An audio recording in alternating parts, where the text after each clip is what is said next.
green. Starting. Time, the clock is ticking. Welcome to Full Circle. I'm Chad. Cherry Caveman and stuff. We're live. People could join this particular recording. I do actually have some videos posted for later this week, but I saved today to talk about Steamroller 2018. So I'm going to mumble for a little bit to see if anybody starts to join the chat. And then obviously if there's any questions, throw them in there. And if they are, I'll talk about them if it makes sense. If it doesn't, I'll say why. But you know, you guys are usually pretty good about asking relevant questions. So anyway, the reason I'm doing this live and now is because I wanted to get the information out as quickly as possible. The Steamroller, this is the first time in CID this year at least that the CID is pertinent directly to Circle, and that is the CID for Steamroller 2018, which includes changes to Masters and Champions, the latter of which being the more relevant. So let's just do some high level real quick. So the first thing is they how do I want to describe this? They decided to change. That's not what I was looking for. I thought I had all my documents ready, and then I realized that I wanted to have one more thing open. There we go. They decided basically that they were going to remove two scenarios. They're going to make a change to one scenario, and the other scenarios will stay unchanged. So to go through, I was just seeing if there's any more basic information. If you go to the CID forums, of course, you can find all of the information that I am talking about here. But I'm still going to cruise through it real quick just to make sure we're all relatively level set. So scenarios that are unchanged at the moment are the Pit 2, Standoff, and Breakdown. Sorry, Spread the Net. Standoff and Spread the Net. They made a small change to Recon 2. Basically, it's the same scenario except they moved the flags from being central in those rectangles to inward. So basically, they're on the corners now. So that should be interesting. And then they added two new scenarios that replace the ones that are leaving, which is Outlast and Breakdown. So replacing them is there's one called Invasion, which actually looks pretty similar to, well, it looks sort of similar to what Outlast was. So there's two circle zones, and then there's a vertical rectangle in the center, and that has two objectives, sort of like the old Recon had. So if you can imagine, if you recall Recon from 2016, you had the rectangle with the objectives right in the middle of it, and then the flags that were sort of like out on the wings, if you will. This is like that one, except instead of flags out there, it's gonna be it's just gonna be circle zones. So that is pretty interesting. And then they have another one called Mirage, and this one they're worried about how it looks because it's sort of like, I guess when you get it on the table it doesn't look symmetrical, but if you look at the picture you can see that it pretty clearly is. There's three flags. One is directly in the middle of the table. There's another one at each on the right side of each side. The right, yeah. If you want to see it better, you'll have to look at the picture. I don't have the images up here for you. There's a flag that's up 20 inches and in 15 inches. And then there's a circle zone that is centered at 19 and 17 from the other side as you face the table, and an objective right in the middle of that circle. So it's kind of a crazy looking scenario. It takes up a lot of the central corridor, I guess vertically of the table. So those are new scenarios, and they want us to test those, of course. I've seen some concerns about how much they're scoring. I've already read a lot of concerns about spread the net. Some people are not happy that it's still in. I personally am. I wouldn't say that I have like a strong opinion on what should have to stay and what should have to go, but I actually thought spread the net was a perfect example of what they were trying to achieve with this packet, and it sort of did that holistically. My take, and it seems to echo sort of what I'm seeing from the developers' comments, but I don't want to put words in their mouth, but my take on the scenarios before we go on to the other pieces of stuff, and if I get questions in the chat, I'll jump back, but my take on the scenarios is they wanted ones that encouraged the highest amount of interaction, and as a result, they want a lot of different ways that you have to be considering the scenario from both sides of the table. So the reason that Breakdown and Outlast left basically was they felt like there weren't enough scoring elements, and that it didn't it just wasn't interactive enough, and they want to reward you playing on the scenario to try to be able to score it. They also want you, and a lot of people like that, I myself included. I really like that if I play really well to the scenario and my opponent doesn't, that I deserve to win the game. Some people may not agree with me on that. That's fine. Spread the net is one of the scenarios that really requires you to think about how you're going to approach that game from your list construction, and it's going to reward somebody who built with that scenario in mind. I see that as a good thing. I also saw, and some people may turn off listening to me or whatever with this because they don't agree, but like back when Incursion was a scenario, I saw that scenario, and I'm glad that it's evolved to some of the scenarios we have now, but I saw that as a good scenario because you had to think about how you approached it. It was always relevant, and you had to have a plan, and you couldn't just brick your army up and move it forward and say, come at me. And I personally don't think, like, bricks have a place, but the thing with a brick is that it's this big attrition-y, I don't know what I want to say, like big attrition-y center area, and that is sort of a really good strength of something like that, and being able to the challenge that those lists should have is, how do I make up for, like, the trade-off of having this really strong center is, how do I make sure I don't lose on my flanks, right? Whereas, the armies that can flank really hard have to be thinking about, like, well, I might be able to take this outside table space, but am I going to be able to deal with this juicy center? So, like, that's the trade-off of playing that way, right? The brick is probably going to attrition harder. It's going to be losing on scenario sooner. You just need to, like, if you can make the game go to turns 5, 6, 7, that type of list is probably going to be advantaged over a stronger, like a fast alpha strike type force. That's how I see it, anyways. I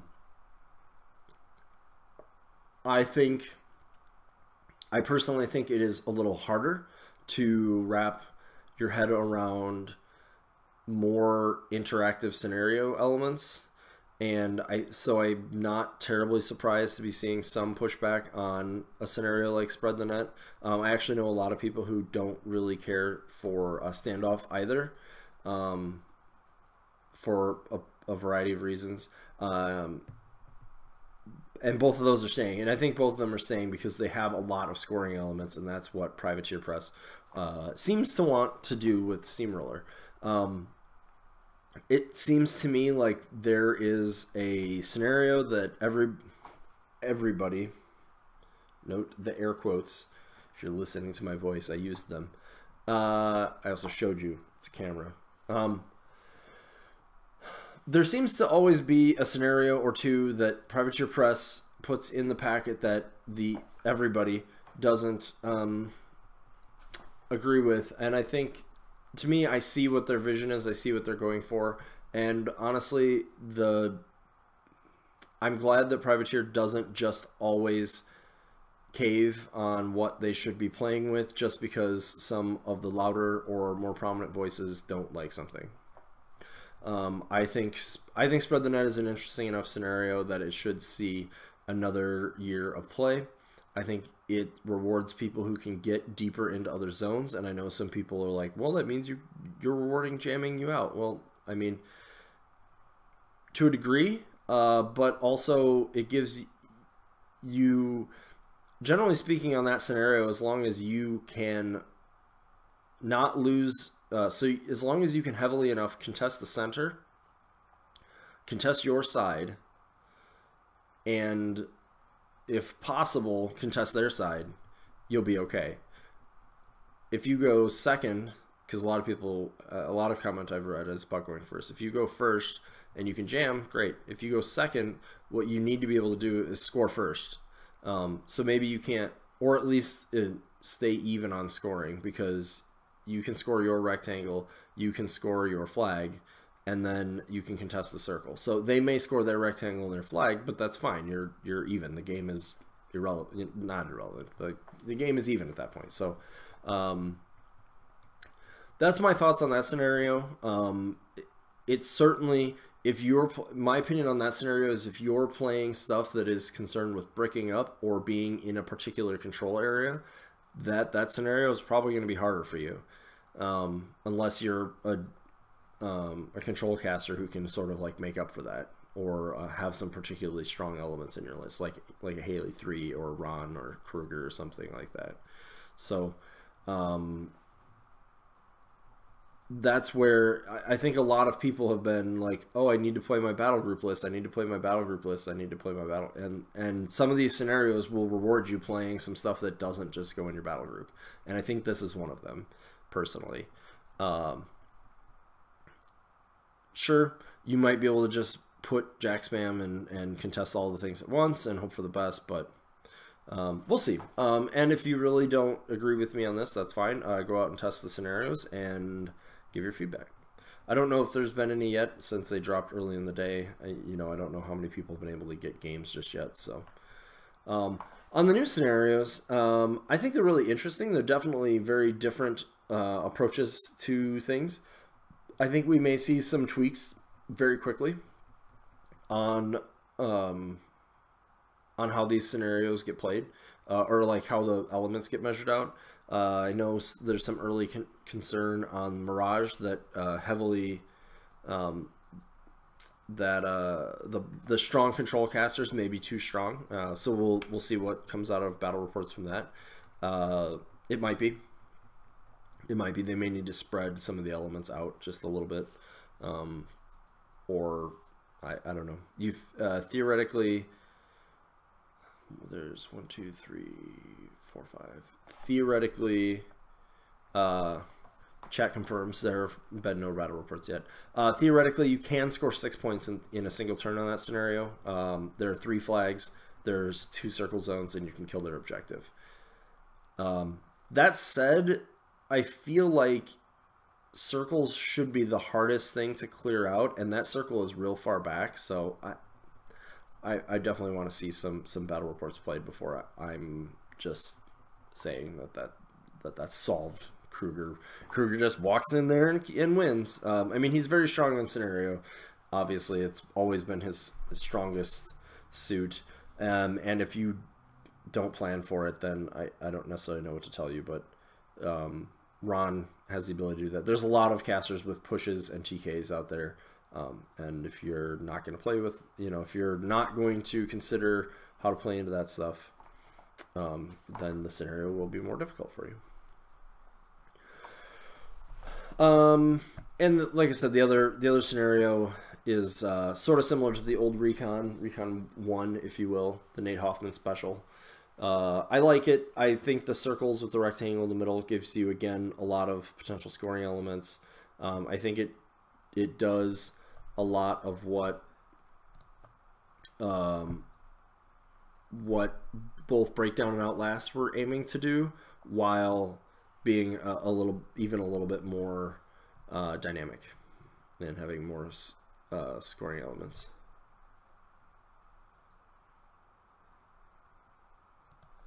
And actually, just a report from the field. Some local friends in the Milwaukee-Madison area, I think these guys are Madison, are reporting they just played Mirage, and it was a blast to play, and they went to turn 6. So there's one anecdote for you. You heard it here first. I've got all the press releases. I don't know if they're going to post that on CID. I hope they do. But they were talking about playing some games earlier today, and I said I'd be interested in how it went. So that's cool to see. Glad to hear it. They didn't say what they played or anything, so we'll see how that goes. So for the time being, and since so far there's been no questions on the scenarios, that's what's changing with the scenario. So, Recon moving with the flags in, I think it's good. It means you have to be a little bit more central to stand on that flag, which means a few more things are going to be able to shoot at you or kill you, potentially. So it might be good. On the other hand, it also allows your caster to stand it a little more easily, so I think it's a trade-off. We'll see how that goes. It's not a big enough change to me to really be like, I feel like I need to approach this scenario completely differently. Okay.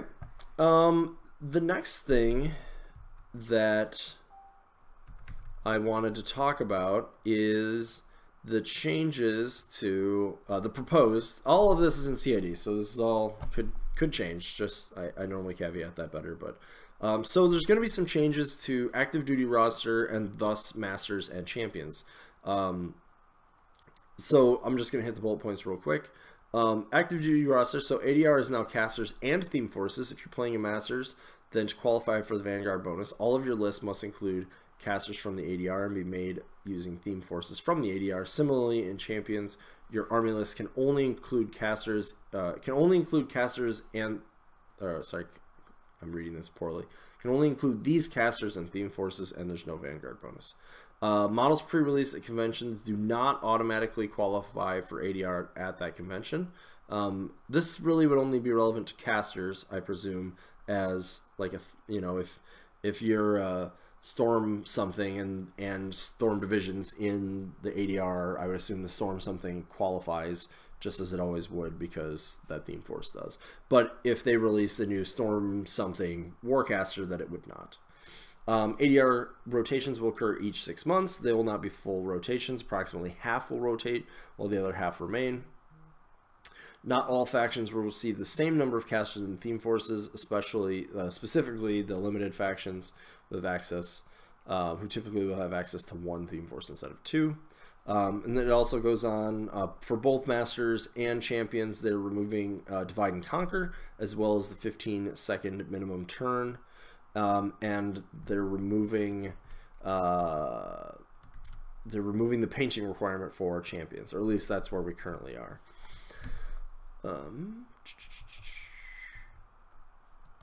So those are the changes. I'm going to jump to a question real quick. Am I surprised about the hate for Spread the Net?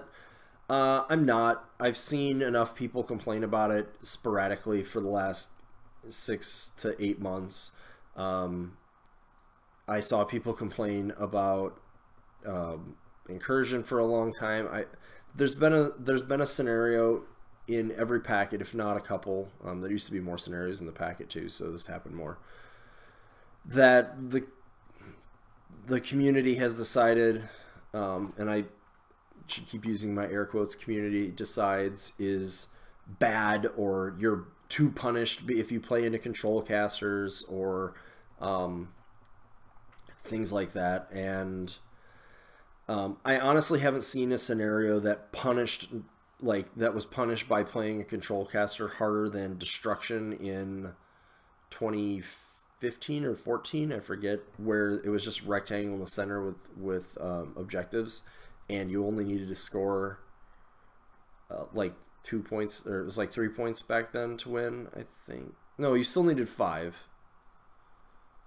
I'm forgetting, but basically it was just a rectangle in the center of the table, and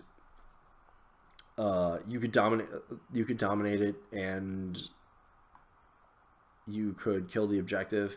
So basically, if you were Kruger and you went second, you would walk up stay safe, walk up again. Feet, push them completely out of the zone and use TKs to get anything else out.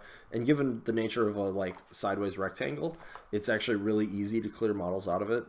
And then you push everything else away, and then they have to try, and you'd put Kruger in it, so you'd score 3 points, killing the objective. Kruger dominates, that's 3.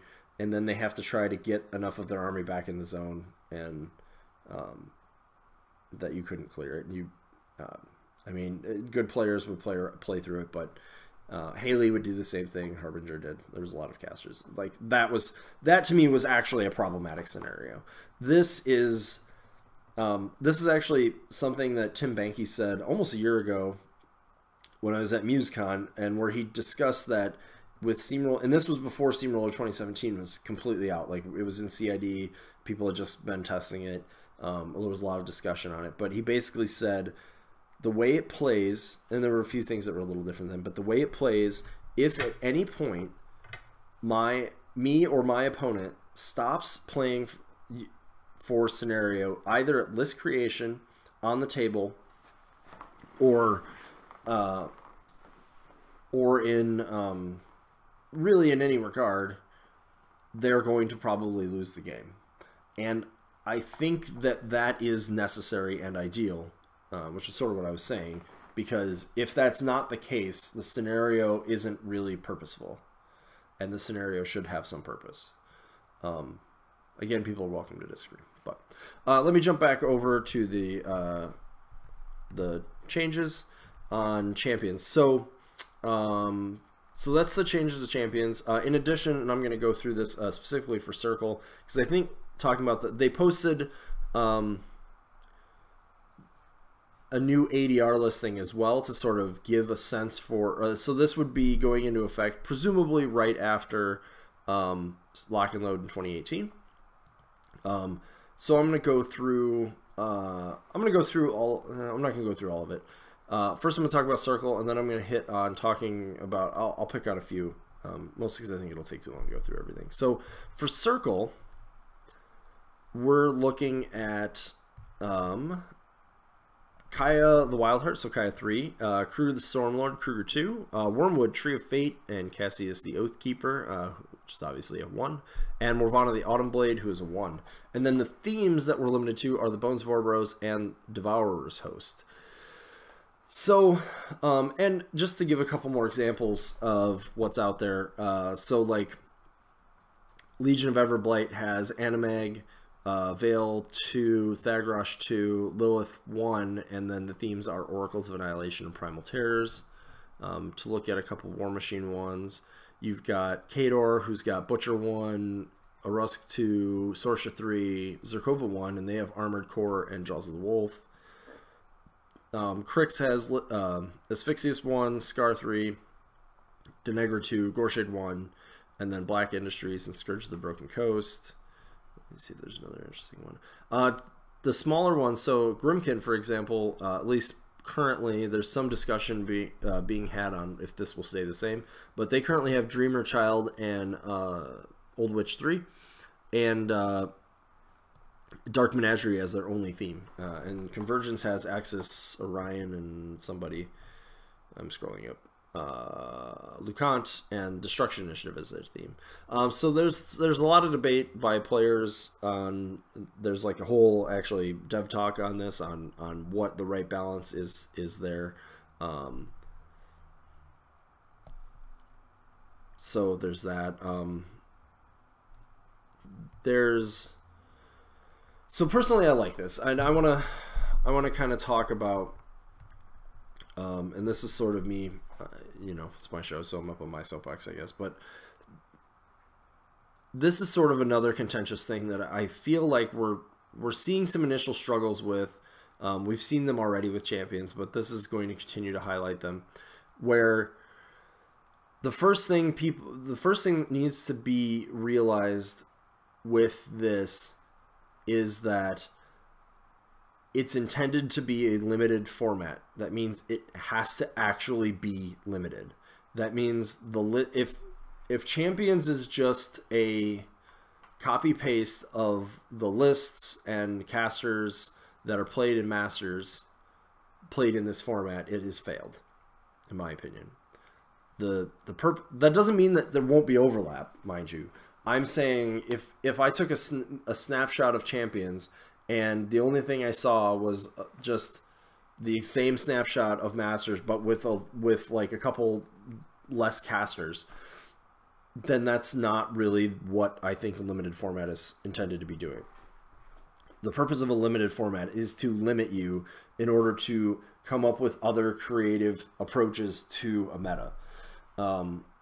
If you've played, the most obvious example of this is if you've ever played or know anybody who's played Magic the Gathering, they have what is called the standard format, and then they have other legacy style formats, one of which is actually called Legacy. The more prominent one is probably Modern Masters, or just Modern, sorry.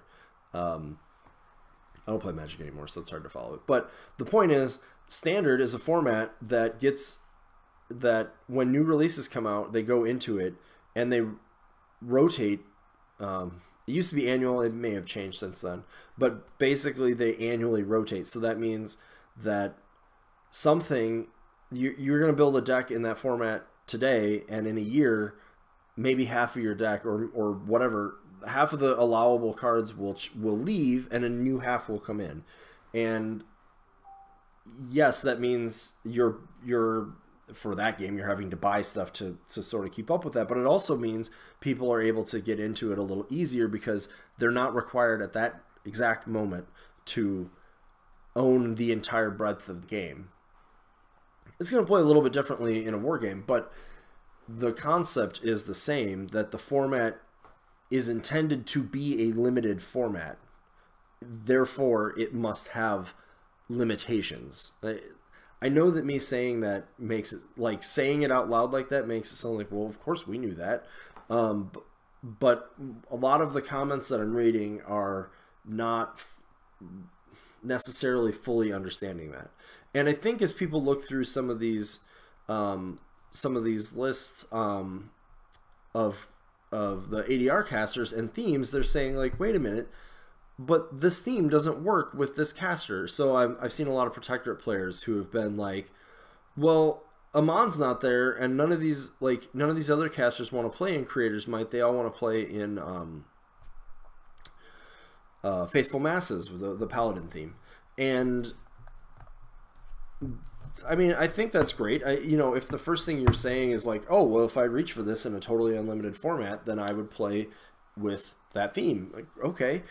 But the point here is this is now your list construction. Those other things just don't exist for 6 months or possibly longer, depending on how some things go. And now you need to solve that meta using the tools you have. And that's what makes limited formats interesting, is that they're limited. And I know a lot of people, from comments I'm seeing in the CID and Facebook and things, people seem to feel like they have less ways to approach problems, but they also have less problems. They have different problems. And it's also going to require you to be creative. So, like, when the game was new back in Mark 1 and every faction had a lot less releases, you didn't always just have an easy answer to every problem. And you're going to see some more of that in this type of format. And that makes it compelling. That's what makes a limited format compelling, is that when you look at the tools you have and what people are going to be playing, and you come up with a way to approach it. So that's kind of the thing. So, let me finish my Protector example, and then I'll talk more about Circle and how that I feel like this applies, because some people have disagreed with me there too. I know, shocking.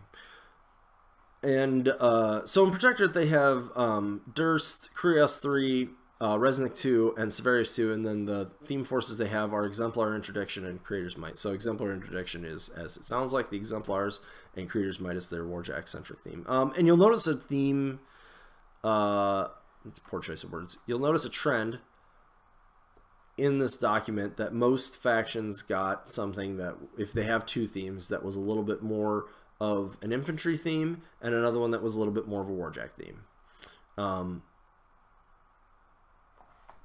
That's just the approach that it has. And So I've read some Protector comments that like, well, none of these want to play, they don't all play Exemplars, and none of them want to play in Creator's Might. They want to play in this other theme.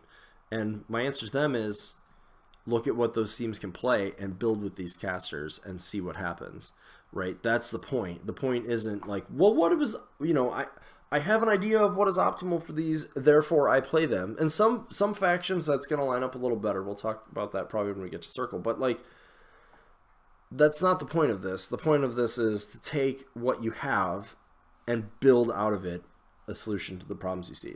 Personally, from the outside of Protectorate, since that's the example I'm using,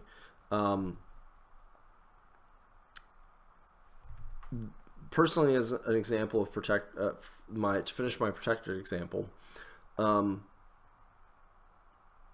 of these I think can play in either theme if you approach doing it differently. I could see Warjacks. I mean, Durst does a lot for Warjacks. Severius 2 does a lot for their Warjacks. Krios is an exemplar himself. Obviously, he can go that way. I think Resnick is a little bit more open on what he can build. I don't have exact lists worked out, but that's the point. Like, I shouldn't always have to. And sometimes you're going to get lucky, right? There is probably somebody out there who's playing Severius 2 in Creator's Might right now, and it's working great for them. And perfect. Then you can keep playing that. Another example in Crix, Denegra 2 does have access to Black Industries, which is, we just saw Aaron Whaley from Australia place very highly in a tournament. Great. But then you're like, well, what do these other casters do? Like, is this what they want? Sometimes it's going to seem like it works out a little better. Sometimes you're going to have to think a little bit harder about it. That is the purpose of this. The other thing is they've taken the gloves off, so to speak, with regard to like who's on this list. I don't think I'm going to use some more non-circle examples, but Signar, for example, has Siege 2, Cray, Striker 2, and Darius. Without putting a Haley on there, I don't think I've ever seen a stronger list out of Signar. Crix, Asphyxius 1, Denegra 2, both seem very strong. Scar 3 is new. I think she's got a lot of potential.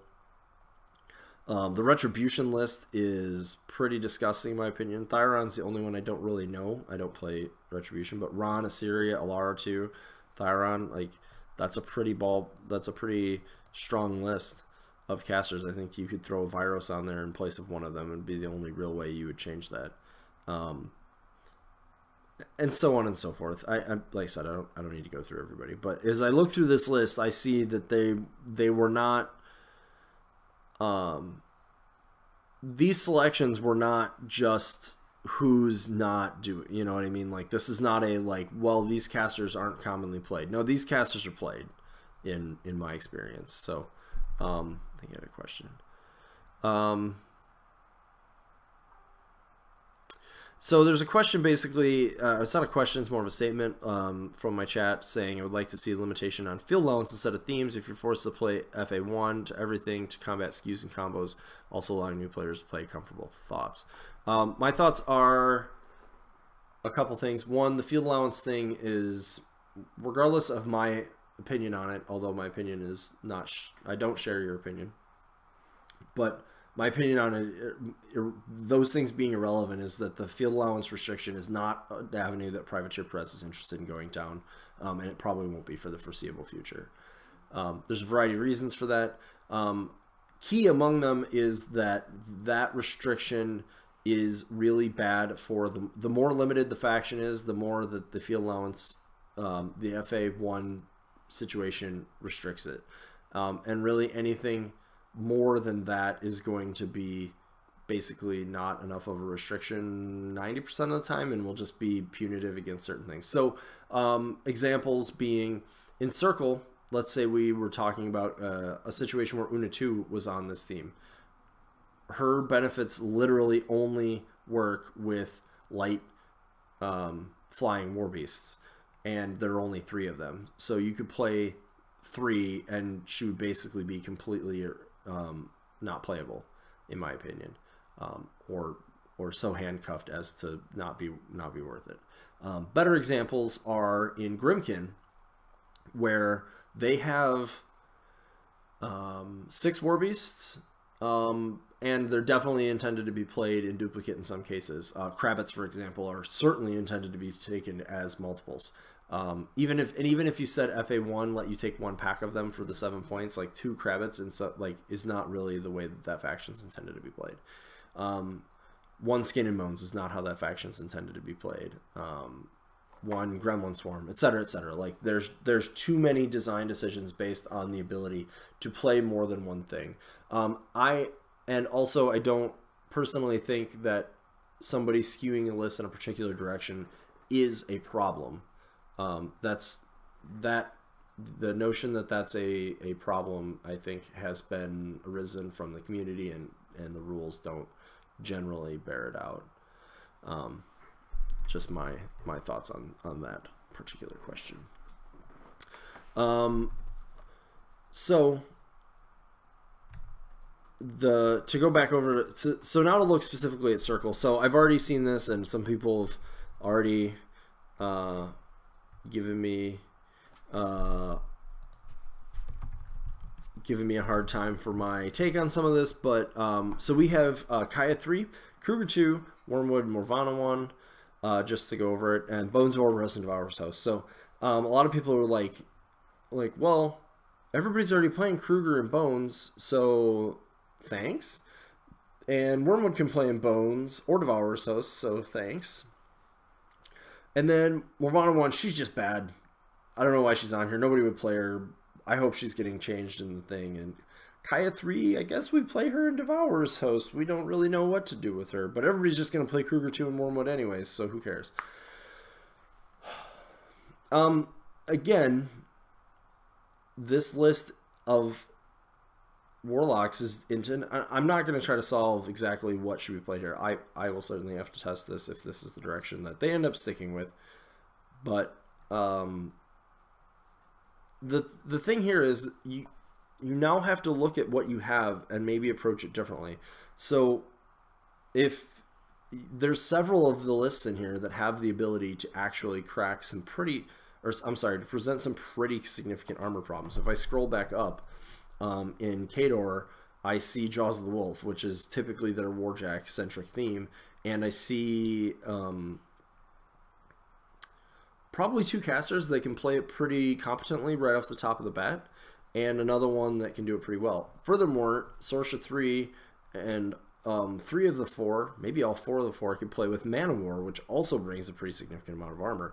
And so, you know, you're like, well, we would normally play Bradagus or Una here, but we can't. And I'm like, why don't you play Kaya? And you could do it 2 different ways. You could go with Living Beasts and play Devourer's Host, and, you know, you're not going to really get too many free points probably, but you're going to get snacking, which may be a good benefit in some cases, and that'll be fine. Or you could play her in Bones of Orboros, which doesn't feel exactly like what you normally would want to do with Kaya, but that doesn't mean you can't.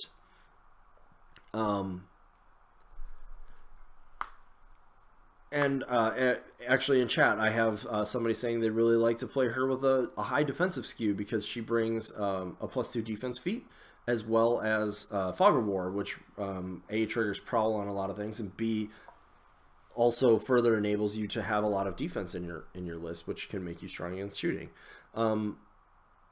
That's another way to play her. That's totally valid. It's just because she doesn't have the most obvious approach of playing her in Call of the Wild, because most of what she does is seems to play with Living Warbeast really well. There's other things you may want to consider playing with her. Again, in some cases it's gonna be highlighted. There's no build, in my personal opinion, for Morvana 1 and Bones of Orboros, basically because too many of her spells are reliant on infantry, and Bones of Orboros doesn't have any, like, she has no target to put her recursion spell on, and if you're not casting that, I think that you're leaving a little too much to be desired there. But in Devourer's Host, she still has there are currently 2 units that she can put that spell on, both of which are pretty compelling to do so with. And she's going to be able to play a pretty good infantry attrition game, and probably better than, in a lot of ways, better than what the other options are. But you're going to have to play and see what that build looks like. There isn't really one out there right now, and we'll see if one comes up or not. It just depends on what people choose to approach the situation with.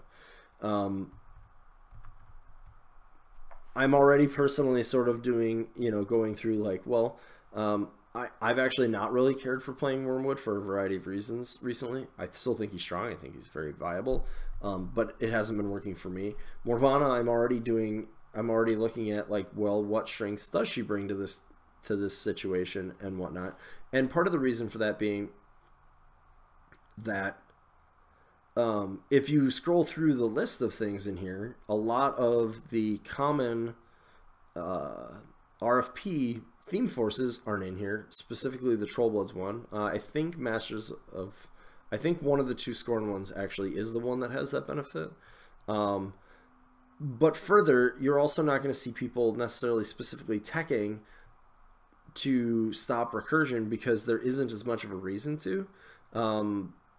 Nobody really has any strong. She's like the only really strong recursion in this loadout. So now, yeah, maybe if they bring a hard RFP, Morvana 1's going to be a bad drop that day. But if they don't,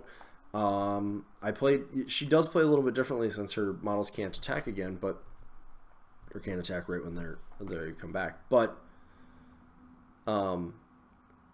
she's still going to have this situation where if you put the upkeep on a unit of blood trackers and you play them carefully, that at the end of the game you may very well still end up with a full unit of blood trackers on the table, and your opponent just can't deal with that over time.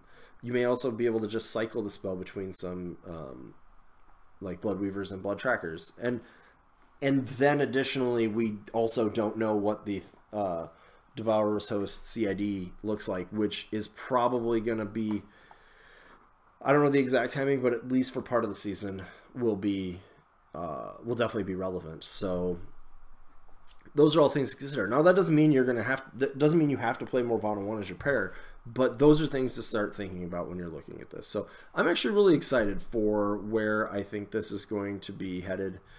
Personally,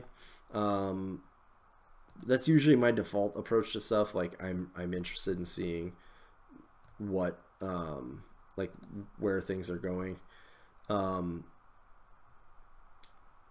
And this is no exception.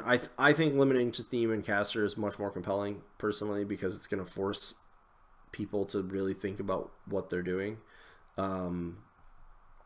And I generally always think that's interesting. Some of the things that are being debated, I'll touch on real quick. They're talking about how the limited factions will actually be limited. So there's some concern on like theme, especially like if the community, both Grimkin and Convergence, both feel like their Warjacks or Warbeast centric theme is the absolute strongest, and if it switched away from them, that they have some concerns. I don't. I think nobody's really tried. It's really just an off the cuff thing, but I don't play those factions, so I don't want to get too far into that. Also, discussion on how the rotation should actually work. Some people have sort of suggested maybe it should go longer and be a whole year. Some people have talked about it being shorter. Apparently, I didn't see a lot of that, but apparently Hungerford did, because he asked the question on it. So there's some debate on how those things will work. Personally, I think I like the 6-month half rotation as long as it's signaled properly. So by that I mean, and this is just my preference, I don't know if this is how it'll end up, but what I mean by that is if so we have our forecasters now, right? We have Kaya 3, Kruger 2, Wormwood, Morvana 1, and we have Bones and Devourer's Host. So I'm going to do casters here, themes here. And so at the end of 6 months, so January 1st, 2019, let's say they decide to drop Kruger 2 and Kaya 3, let's say, and Bones of Orboros. Let's do it that way. And what they would add back then, so we have, now we have Morvana 1 and we have Wormwood, I think was what I said. And we dropped, no, I dropped Kaya 3 and it doesn't matter, one of them. So let's just say I still have Morvana 1 and Kruger 2. It doesn't matter. And I have Devourer's Host. And then I add Iona and Chromac 2 in, and I add in Secret Masters. Maybe that's a bad choice. I add in Wild Hunt. Or Call of the Wild. One of them. It doesn't matter. I add one of those teams in. What that should forecast to me is that when the rotation happens in July of 2019, that Morvana 1 and Kruger 2 would drop off, as would Devourer's Host. And they would then be replaced. If not that, some other way to signal that they're going to be sticking with something. Because I think people want to have some sense of continuity in their format. And that actually matches up with the way that Magic does it. I used that as an example before, where they don't rotate the whole format at once. They basically rotate. When I played, they rotated a set. So like three sets actually. They rotated a block. That's what it was called. They would rotate a block out. So it was like October, a new block would begin, and then the last block would fall off, or the oldest block would fall off, while the one that was a year old would stay in. And so that's sort of, there's some track record of something like that. So that's just one potential approach. Anyway, so that's kind of how I see that. I'd like to see some forecasting of what's coming up sooner, so that you can sort of prepare a little bit for what's going to happen, and so you can test a little bit leading into it, things like that. Okay, this is kind of toward the end here. I've kind of said all of my hot takes on this that I had in mind. I'm sure I have more rants that'll come later, but we'll call this the last few minutes. If there's anybody in the chat who really would love to ask a question. I don't think there is anybody in the chat from looking at things. There were, but I think they all left me.